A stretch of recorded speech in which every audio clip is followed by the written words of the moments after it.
Books don't just sit on a shelf, they have conversations across centuries. A novel from 1813 can argue with one from 1977. But to understand what they're saying, you need to know the language they're speaking. That language is context. Think of Jane Austen's Pride and Prejudice. Its world is one of rigid class structures and strict social propriety, where a woman's best option for survival is a good marriage.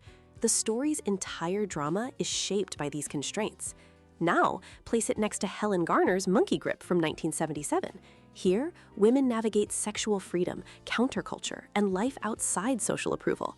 The conversation between them isn't just about changing values, it's about how historical context fundamentally altered what was possible and what was even imaginable for a woman's life. Context also determines who gets to speak.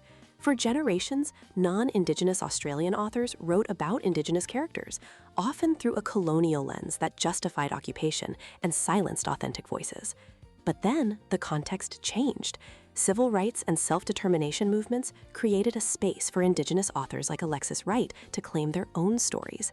Her work doesn't just offer a different perspective, it challenges the very authority of the older texts, asking, who has the right to tell this story? This is the key. Don't just state that texts were written in different times. Integrate context into your analysis.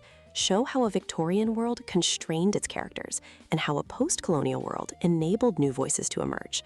By understanding the world that built the book, you unlock the real conversation happening between them, a dialogue about power, freedom, and identity that echoes across time.